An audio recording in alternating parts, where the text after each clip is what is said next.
শালা আমার কিছু বন্ধু আছে ছোটবেলা থেকে ঠপ মেরে আসছে, বড় হয়ে গরিবের ডাক্তার হতে চাই। শালা যে কি গরিবের ডাক্তার হয়েছে কালকে দেখলাম। বাড়ির সামনে ইয়া বড় লিফলেট লাগানো, লিফলেটে খুব সুন্দর করে উল্লেখ করা, রোগী দেখার পূর্বে রোগীর ফি নেওয়া হয় আর 2000 টাকার নিচে কোনো রোগীকে দেখা হয় না।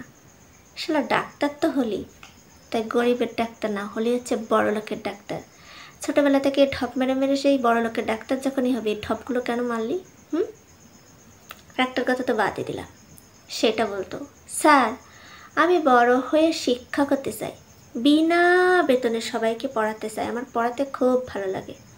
ও বাবা, বাজার করে ফেরার পথে দেখি তার বাড়ির সামনে ইয়াবার হোল্ডিংয়ে লেখা, প্রাইভেট পড়া শুরু করার আগে অগ্রিম বেতন পরিশোধ করতে হইবে এবং বেতনের পরিমাণ হচ্ছে 1000 টাকা।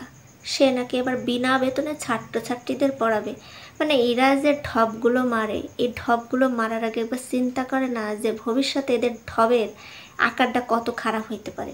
মানে এদের যা মাথায় আসে সেটাই বলে যায়, কিছু অবান্তর প্রশ্নের অবান্তর উত্তর।